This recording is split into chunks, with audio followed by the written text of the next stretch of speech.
우리 함께 나눌 말씀입니다. 함께 나눌 말씀은 마태복음 17장 26절 한 절 말씀입니다. 우리 함께 마태복음 17장 26절 한 절 말씀 우리 같이 읽도록 하겠습니다. 화면 띄워주십시오. 시작.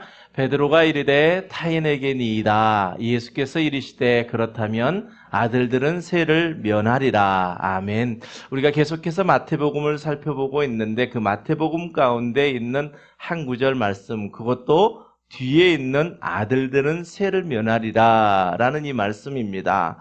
오늘은 특별히 우리가 영유치부, 또 유치부, 초등부, 그리고 우리 유스그룹, 또 우리 어른들, 우리 모두가 다 함께 이 시간 예배를 드립니다. 이렇게 함께 예배할 수 있는 것이 하나님께 은혜이고 또 우리 감사입니다.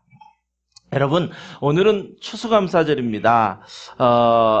여러분들 한번 같이 우리 생각해 보십시다. 이 자리에 있는 우리 자녀들, 또 우리 모두가 부모이지만 자녀이잖아요. 우리 자녀들은 부모님에 대해서 어떤 감사를 가지고 계십니까? 또 우리 부모들은 우리 자녀들에게 어떤 감사를 가지고 계십니까? 또 교회 안에서 목회자와 여러분이 우리가 만났는데 여러분은 이 서 있는 목사에게 어떤 감사를 가지고 계십니까? 또 이 자리에 서 있는 이 목회자인 저는 여러분에게 어떤 감사를 가지고 있을까요? 우리는 하나님의 백성입니다. 하나님께서 우리를 택하셔서 이제 천국 백성으로 이 땅에 살고 있는데 여러분, 우리는 하나님께는 어떤 감사를 가지고 있으십니까? 오늘 감사절 우리가 함께 감사를 생각해보는 그러한 시간이 되기를 원합니다. 우리의 신앙생활 가운데 결코 떼어놓을 수 없는 것이 무엇이냐면 성경입니다.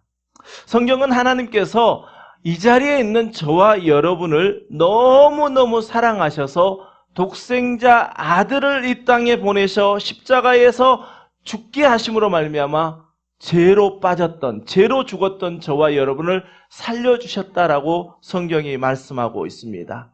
우리는 이것을 born again, 구원, 거듭남이라고 우리가 이야기합니다.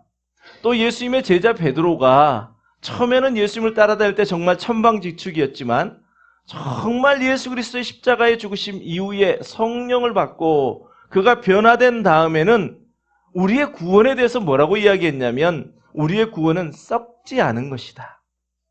또 더럽지 않은 것, 쇠하지 않은 그 어떤 하늘의 것을 우리에게 유업으로 주셨다.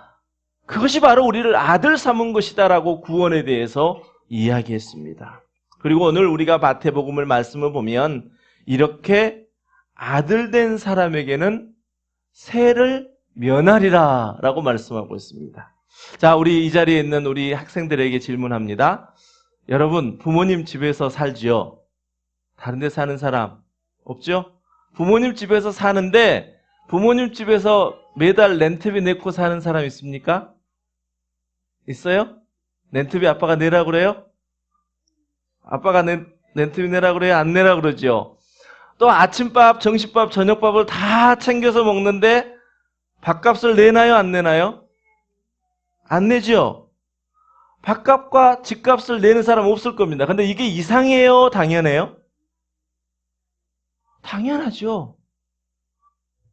우리 이제 아이들이 좀 성장하면 이제 내가 너무 미안한 거 아니야? 우리 엄마 아빠는 이렇게 애쓰는데 나는 그냥 먹어서 이렇게 생각하는 것보다도 그냥 당연한 겁니다. 그거 고민해 볼 이유가 없습니다. 내가 아빠 엄마 집에 살고 매일같이 밥 주는 거 당연합니다. 하나님의 말씀 성경은 예수님의 십자가의 죽으심과 부활로 인해서 우리들이 더 이상 아무런 대가, 즉 세금을 내지 않아도 된다라고 우리에게 말씀하고 있습니다. 무슨 대가이고 무슨 세금을 말합니까? 구약 시대에는 율법이라는 것이 있어서 그 율법이라는 대가를 치러야 하나님의 나라에 들어가는 born again 되어질 수 있었는데 예수님의 십자가의 죽으심과 부활하신 이후에 이제 더 이상 내가 born again, 즉 거듭남을 얻기 위해서 내가 어떠한 대가, 어떠한 노력, 어떠한 열심을 내가 치르지 않아도 된다는 겁니다. 마치 우리의 자녀들이 그 집에 살면서, 부모의 집에 살면서 렌트비를 내지 않는 것과 같이, 밥값을 내지 않는 것과 같이. 그래서 예수님께서는 마태복음 11장 28절에서요, 예수께서 이 땅에 오셨는데 아직도 여전히 율법의 짐을 지고 있는 그 사람들을 향하여 외쳤습니다. 수고하고 무거운 짐진 자들아 다 내게로 오라. 내가 너희를 쉬게 하리라. 우리 아까 찬양했던 마지막 회 찬양에 보니까 늘 영어로 찬양을 들었던 찬양입니다. 옆에 번역된 가사를 보니까 왜 그리 가슴이 찡한지요. 물론 저는 영어가 편하지 않는 사람이기 때문에 영어로 노래를 부르기는 했었습니다. 그런데 그 번역된 가사를 보니까 다 이루었다 하실 때 휘장이 찢어졌습니다. 그냥 불렀던 찬양인데요. 그 가사 내용이 번역된 모습을 보고 정말 제 가슴에 하나님의 은혜가, 놀라운 은혜다라는 것이 경험되었습니다. 예수님께서 말씀하십니다. 수고하고 무거운 짐진 것이 있냐? 더 이상 그 짐 질 이유가 아무것도 없다. 다 내게로 와라. 그리고 내 안에서 편하게 쉬어라.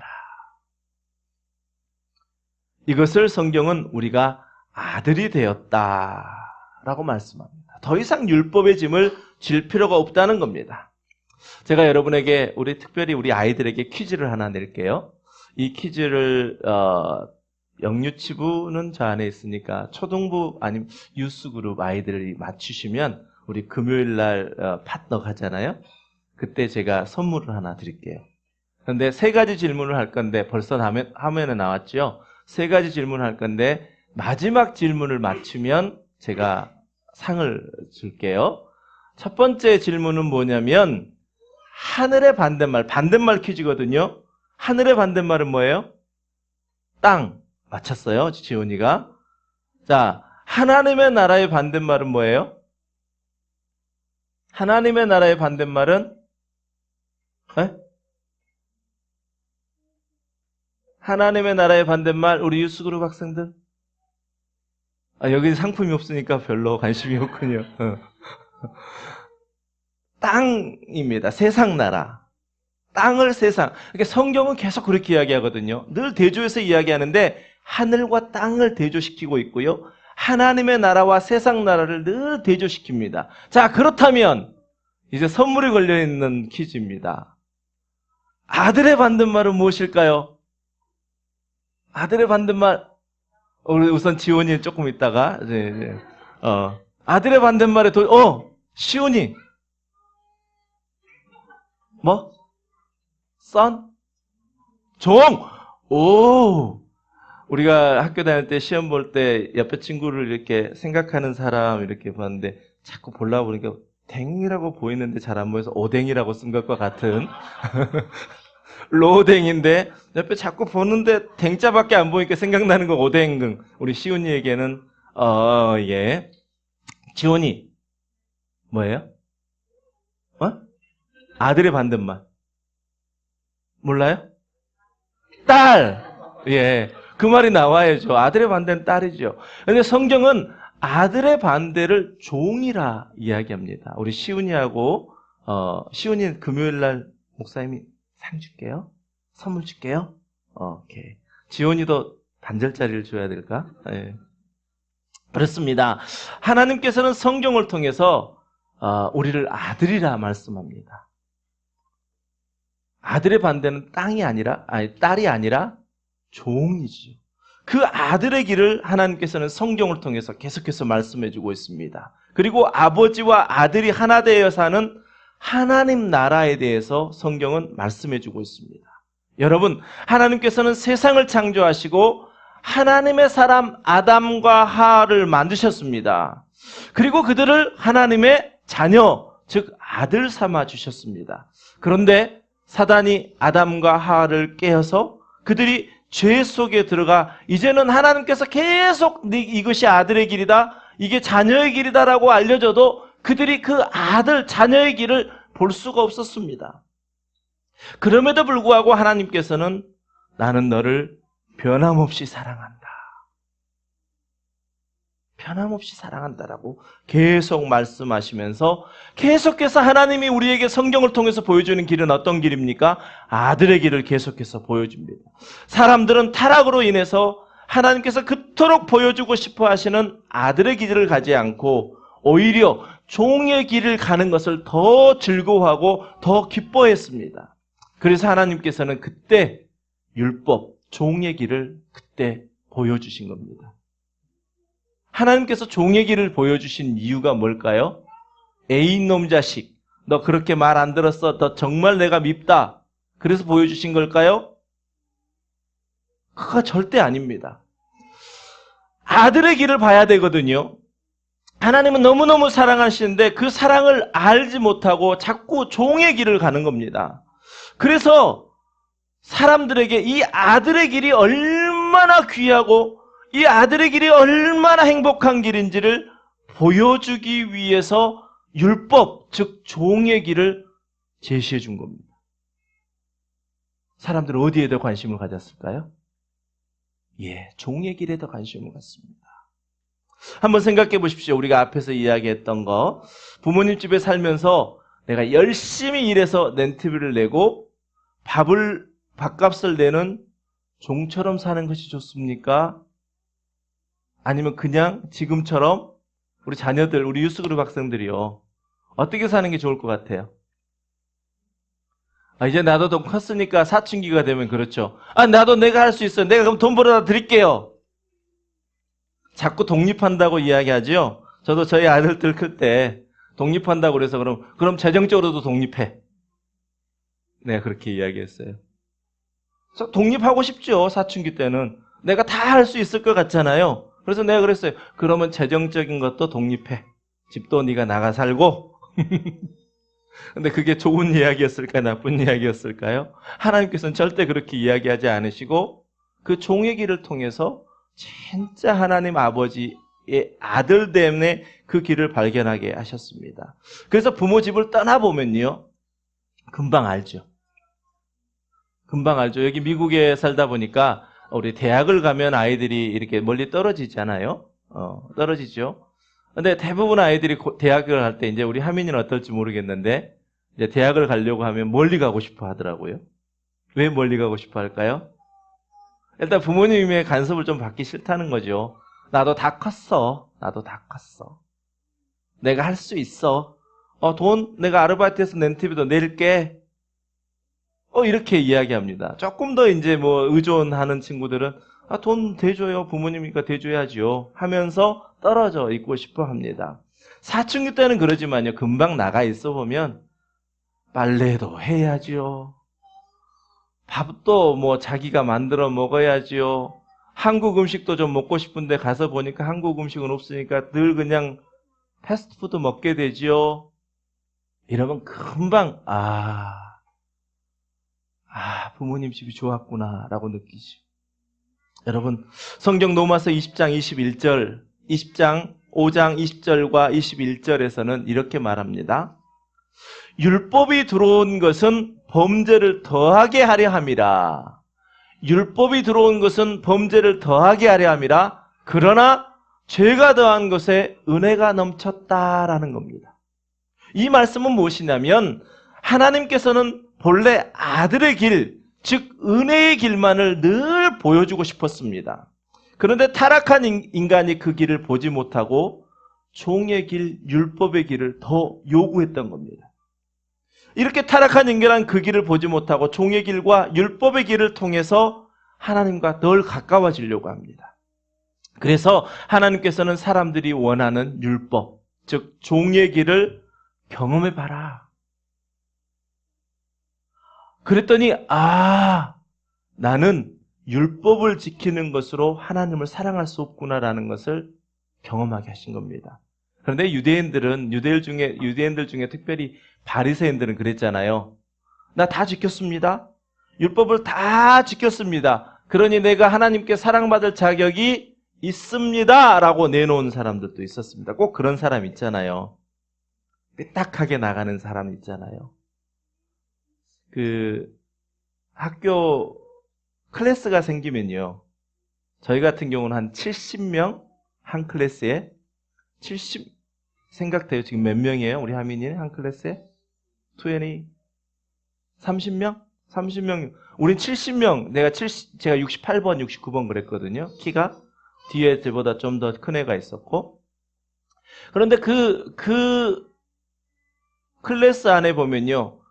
꼭 그 캐릭터가 있었던 거 기억나세요? 1학년이 지나고 2학년이 됐더니 구성원은 바뀌었는데 똑같은 놈이 하나 있죠. 똑같은 사람 있잖아요. 그 캐릭터를 가진. 그런 것처럼 하나님께서는 진짜 아들의 길만 보여주고 싶었던 거예요. 야, 아들의 길이 이거야. 그러면서 아들의 길을 더 보게 하시기 위해서 종의 길을 보여줬더니 그래요? 내가 그거 다 지킬게요 하면서 진짜 봐야 할 아들의 길을 보지 못하고 종의 길, 그 조건을 다 완성했다고 하나님 나 이거 했잖아요. 이거 했잖아요. 그러니까 나 사랑해 주세요. 이랬던 사람들이 유대인 중에서 특별히 바리새인들이었던 겁니다. 그런데 하나님께서는 사도 바울을 통해서 왜 하나님께서 율법을 주셨는지를 깨닫게 하셨는데 21절 말씀이 그 말씀입니다. 이는 다시 말하면 너희가 왜 너희한테 율법을 준지 아니? 그 이유는 죄가 사망 안에서 왕노릇한 것 같이 은혜도 또한 그로 말미암아 왕노릇하여 우리 주 예수 그리스도로 말미암아 영생에 이르게 하려 함이라. 그렇게 사도 바울을 통해서 하나님께서 깨닫게 하신 겁니다. 우리에게는 아들의 길밖에 없는데 그 아들의 길을 볼 수 없는 자가 되어버렸기 때문에 종의 길을 통해서 더 이상 그 길은 아니구나. 이스라엘 백성들이 애굽에서 430년 살았던 그 삶이 바로 그 삶이었다는 거예요. 애굽에서 430년 종의 길 종살이를 해보니까 도저히 못하겠네. 이건 도저히 못하겠네. 그러면서 하나님께서 그를 건져주시잖아요. 그리고 종살이 430년 하다가 빠져나왔습니다. 그리고 금방 목마르고 금방 힘드니까 뭐라 그래요? 애굽에 살았을 때가 좋았는데 그땐 고기도 먹었는데 그때는 마음껏 물도 먹었는데 그렇게 사람들은 이야기하더라는 겁니다. 여러분 정말 주님께서 우리에게 율법을 주신 이유는 종의 길을 알게 하신 이유는 진짜 아들의 길, 은혜의 길이 너무너무 좋다라는 것을 우리에게 말씀한 겁니다. 여러분 하나님께서는 원래 아들의 길, 은혜의 길을 처음부터 보여주셨습니다. 다시 말하면 율법 즉 종의 길보다 먼저 있었던 것이 바로 은혜의 길입니다. 율법이 언제 시작됐습니까? 율법이 출애굽해서 이스라엘 백성이 광야에 있을 때 하나님이 모세를 통해서 율법을 주었죠. 그렇다면 율법을 받기 이전에는 은혜의 법, 즉 아들의 길이 있었다는 것을 우리가 생각할 수 있죠. 자, 그러면 우리가 본래 율법 이전에 아들의 길을 알면 예수님께서 이제 십자가의 그 죽으심 이전에 우리가 타락한 길 속에서 예수님의 십자가의 죽으심으로 말미암아 우리를 아들 삼아 주신, 다시 은혜로 주시는 그 삶을 알 수 있을 겁니다. 그래서 율법에 들어오기 전의 사람 아브라함과 하나님의 관계를 잠깐 한번 보게. 아브라함과 하나님의 관계. 하나님께서는 아브라함을 부르셨습니다. 다 아시죠? 아브라함은 그 하나님의 부르심에 어땠습니까? 순종했습니다. 우리는 여기에 굉장히 포커스했습니다. 아브라함이 순종했다. 근데 그 아브라함이 하나님의 말씀에 순종했는데 성경에 기록된 아브라함의 모습을 보면요. 너 가라 그랬더니 예 가겠습니다 하고 그 가는 길 속에서는요. 아브라함이 엄청난 실수들을 많이 합니다. 계속해서 실수합니다. 하나님의 말씀도 듣지 않습니다. 첫 번째 사건이 뭡니까? 야, 너 내가 지시할 땅으로 가. 그리고 가나안까지 갔습니다. 그 가나안까지 갔더니 갑자기 살기가 어려워진 겁니다. 흉년이 들고 기근이 들고 살기 어려워지니까 다시 어디로 가냐면 애굽 땅에 갑니다. 애굽 땅에 가가지고 자기 아내 사라가 너무너무 예뻤던 거예요. 이야, 이 절생 미인이 다른 나라에 가가지고 그 사람들이 내 아내를 뺏고자 나를 죽여버리면 어떻게 할까 싶어서 이 사람은 내 아내가 아니라 누이입니다 라고 이야기합니다. 그런데도 하나님께서는 그 아브라함에게 은혜를 베푸셔서 야, 내가 너에게 네 자손을 하늘의 별과 같이 바다의 모래알과 같이 많이 주리라라고 약속을 거듭해 주십니다. 그런데 이 약속을 받고도 아브라함은 두 번째 또 실수를 합니다. 하나님께서 자손을 많이 주시겠다고 했는데 기다리지 못하고 하갈이라고 하는 여종을 통해서 이스마엘을 낳습니다. 이쯤 되면 하나님도 야, 이놈 도저히 안 되겠네. 야, 아브라함아, 너 그렇게 나를 못 믿냐? 야, 그렇게 못 기다리냐? 그래, 알았어. 끝 할 수도 있었을 것 같은데, 우리 같으면. 하나님께서는 거기에 다시 한번 은혜를 주시는데 할례, 즉 이제로 말하면 세례를 베풀어 주심으로 말미암아서 나는 너를 사랑해. 너는 내 아들이야. 라는 것을 다시 한번 은혜를 베풉니다. 자, 그러면 이제 아브라함이 하나님의 말씀을 기다릴까요? 믿을까요? 또 못 믿습니다. 또 못 기다립니다. 그리고 또 한 번 세 번째 그랄 땅이라는 곳에 가서 첫 번째 했던 실수를 또 합니다. 여러분, 아브라함이 대단한 사람인가요? 아니면 문제가 많은 사람인가요? 에? 문제 많은 사람이잖아요. 문제가 많은 사람입니다. 그런데 우리는 지금 아브라함을 뭐라고 부릅니까? 믿음의 조상이라고 부른단 말입니다. 그러면 이렇게 믿음의 조상이 되게 하신 그것은 아브라함이 잘해서입니까? 아니면 하나님의 약속하신 그 약속이 신실하시기 때문입니까? 하나님의 약속이 신실하시기 때문에 하나님께서는 그 아브라함을 우리의 믿음의 조상이 되게 하셨습니다. 생각해 보십시오. 그렇게 실수하고 하나님을 믿지도 않고 자기 생각대로 자기 마음대로 행동했는데 하나님께서는 아브라함에게 그래도 괜찮아. 너의 어떤 행동 때문에 너는 내 아들이 되고 내 아들이 안 되고 하는 게 아니야. 너는 어떤 행동을 하더라도 너는 내 아들이야. 하나님 그렇게 말씀해 주신 것입니다.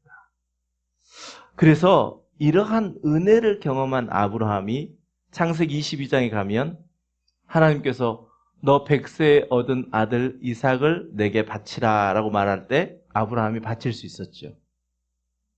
어떻게 바칠 수 있었을까요? 믿음이 좋아서요?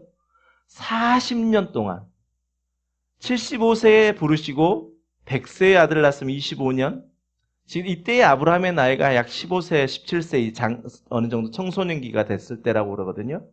약 40년 동안 실수하고 실패하고 절망하고 좌절하고 넘어지고 깨지는데 하나님께서는 계속 괜찮아. 네 행동 때문에 네가 내 아들이 되고 안 되고 하는 거 아니야. 나는 너를 아들 삼기로 결정했어. 택했어. 하나님의 그 모든 은혜로 말미암아 이 아브라함은 네 자식 내게 바쳐? 그럴 때도 하나님이 내게 말씀하신 그것이 가장 선하고 가장 좋은 방법인 줄을 아브라함은 깨달았습니다. 그래서 순종할 수 있었던 것입니다. 여러분, 이 말씀을 통해서 우리 부모님들께 당부드립니다. 먼저 우리 부모님들이 하나님의 이런 은혜를 경험하시기를 원합니다. 그러면 여러분 안에 있는 은혜로 말미암아 여러분의 자녀들에게 그 은혜가 그대로 흘러가게 될 것입니다. 한없는 은혜와 용서와 사랑만이 우리 자녀들이 온전히 부모를 의지하게 되거든요. 그러면 우리 부모를 의지하는 자녀들로 자라나게 되잖아요. 그러면 하나님의 말씀, 하나님은 보이지 않는 분이세요. 그 하나님을 우리 부모를 통해서 보는 거예요. 그럼 우리 자녀들이 어떻게 되겠어요? 하나님을 의지하는 것이 아주 쉬워집니다. 경험해 봤거든요. 내가 어떠하든지 우리 부모는 나를 사랑해. 내가 어떤 실수를 했든지 우리 부모는 나를 용서해줘. 그 은혜가 우리 가운데 먼저 경험되면요, 흘러가서 우리 자녀들을 통해서 자녀들이 그 은혜 속에서 기뻐하며 즐거워하며 날마다 평강을 누리게 된다는 겁니다. 그러니 여러분, 우리 부모님들에게 권면합니다. 율법 이전에 있었던 아브라함이 받았던 은혜, 이제 율법을 끝내고 마치고 예수 그리스도의 십자가와 부활로 말미암아 우리에게 주신 그 은혜, 그 은혜를 풍성하게 여러분 경험하게 되시기를 주님의 이름으로 간절히 축원합니다. 아브라함은요, 율법이 없어도 하나님의 말씀대로 살았습니다. 자기 아들 이삭을 모리아 산에 바치는 그 수준까지 됐다는 거예요. 율법이 없었어도 가능했습니다. 율법으로 어떻게 네 아들을 내게 바치라 한다고 그 율법을 지킨다고 그것이 가능하겠습니까? 율법에 우리 자녀가 예를 들어서 17살이 되면 하나님께 바쳐야 된다라고 정해졌다고 생각해 보십시오. 바치겠습니까? 바쳐지겠습니까? 안 됩니다. 하나님의 선하심, 하나님의 그 긍휼과 자비가 풍성하심, 어떤 일에도 은혜를 베풀어 주신 그 하나님을 신뢰, 즉 믿음, 의지하지 않고는요, 결코 드릴 수 없는 겁니다. 여러분, 하나님과 우리의 관계는 율법, 즉 종의 관계가 아니라 무슨 관계라고요? 은혜, 아들의 관계라고요. 여기 계신 딸들은 자꾸 왜 아들만 강조할까? 우리 번역 이제 트랜스레이트를 요청했더니 아빠 아들이라고 하지 않고 자녀라고 하면 안 될까요? 그러더라고요. 그렇지, 자녀 같은 의미죠. 성경은 특별히 아들이라고 이야기하고 있기 때문에 성경에 아들을 강조한 겁니다. 하나님께서는 이 모든 일이 예수님의 십자가의 죽으심과 부활로 이미 다 이루어 놓았다. 그래서 율법이 있기 이전에 보여주었던 아들의 길, 은혜의 길을 회복했다. 그 예수님이 십자가에서 다 이루었다 하실 때에 휘장이 찢어진 것과 같이 이제는 어떠한 막힘도 없이 오직 하나님의 은혜로 예수 그리스도와 나는 뗄래야 뗄 수가 있다 없다? 뗄래야 뗄 수가 없다. 이것을 선언해 주신 것입니다. 여러분, 오늘은 추수감사절입니다. 말씀을 준비하면서 무엇에 가장 감사해야 될까? 우리에게 이렇게 만남의 축복을 주심, 또 부모와 자식으로 만나게 하심 너무너무 감사하지요. 그런데 하나님, 즉 우리를 창조하신 하나님을 빼고는 어떠한 감사도 그 시작이 될 수가 없습니다. 여러분, 감사라는 것은 어떨 때 나오던가요? 감사. 어쩔 때 감사하게 되던가요? 은혜를 받을 때 감사하게 되지 않던가요? 이거 혼나야 되는데 혼나지 않을 때 감사가 나오지 않을까요? 이건 번역되어 있는 것은 없습니다. 저의 이야기를 잠깐 드리죠. 저는 22살이 됐을 때 이렇게 이야기했습니다. 아버지, 내가 이제 22살입니다. 그 말은 뭘까요? 그냥 내가 알아서 할게요. 그러고도 한참 동안 계속 더 방황을 했지요. 대학을 다니는 동안 제가 대학 한 학기를 쌍권총이 아니라 세븐권총을 쳤습니다. 7과목을 들었는데 다 F예요. 3학년 1학기 때. 그 일을 숨기고 하다가 졸업할 때가 됐는데 졸업을 못 하잖아요. 그래서 아버지한테 이야기했어요. 저 졸업을 못 해요. 한 학기 더 해야 돼요. 아버지가 대단하신 분인데 당장 강주로 올라가자, 시골에서. 그래서 차를 타고 올라왔어요. 아버지가 교직에 계시니까 어느 정도 그 학교 시스템을 아시잖아요. 교무과로 가자, 학적부로 가자 그러시는 거예요. 학적부로 가면 성적표를 떼어볼 수 있으니까 학적부로 가자 그러시더니 학적부가 문이 닫혀 있으니까 지도교수실로 가자. 그러시다가 갑자기 마음을 돌이키시고 제게 은혜를 베풀어 주셨어요. 길을 걷다가 갑자기 가던 길을 딱 멈추시더니 그냥 나 터미널에 좀 데려다 주라. 터미널에 데려다 드렸더니 호주머니에서 꼬깃꼬깃 5만 원을 집어서 주시면서 나 내려간다. 예전 같으면요. 그 일 정도 됐으면 저는 거의 죽었거든요. 며칠 집을 나가지 못하는 금종용 내지는 머리를 깎은 적은 없지만 정말 그 정도의 아버지의 성격으로 본다면, 그런데 그때 저는 제 인생의 터닝 포인트가 되었어요. 아버지와 관계 속에서 전혀 상상하지 못했던 은혜를 경험한 거예요. 길을 하나 딱 그어 놓으시면요, 거기서 1mm만 벗어나도 안 돼, 안 돼 하셨던 분이신데, 그 은혜를 경험하니까요, 나도 모르게 감사가 나오더라고요. 그 전에는 어느 정도였냐면, 물론 저희 여기 자녀들도 있고 하지만 정말 제 속으로, 야, 우리 아버지 안 계셨으면 좋겠다. 왜 이렇게 나를 귀찮게 할까? 그게 제 고백들이었는데, 이 추수감사절을 생각하면서요, 여러분 우리 함께 한번 고백해 보기를 원합니다. 우리 부모님들이 먼저 우리 자녀들을 향해서 한번 마음속으로 또 직접 하셔도 좋고요. 한번 고백해 보기를 원합니다. 하나님, 나에게 이 아들을, 이 딸을 내게 주셔서 이 아들과 딸을 양육할 수 있게 해주셔서 감사합니다. 그리고 우리 아들아, 딸아, 하나님께서 너를 나에게 보내주셔서 내가 너를 양육하고 하나님의 사랑을 전할 수 있어서 감사하다. 이렇게 한번 여러분 마음을 한번 전해보시길 바랍니다. 옆에 아들이 있습니까? 딸이 있으십니까? 어색하시다고요? 한번 해보세요. 먼저 한번 해보세요. 알지? 네, 눈만 봐도 알지? 네. 꼭 여러분 그 감사가 있게 되길 원합니다. 우리 자녀들도 한번 인사해 볼까요? 우리 자녀들도. 하나님, 수많은 부모님들 중에 우리 엄마 아빠를 만나게 해주셔서 감사해요. 우리 엄마 아빠를 내가 잘 섬길 수 있고 공경할 수 있게 해주셔서 감사해요. 엄마 감사해요. 사랑해요. 한번 이야기해 보실래요?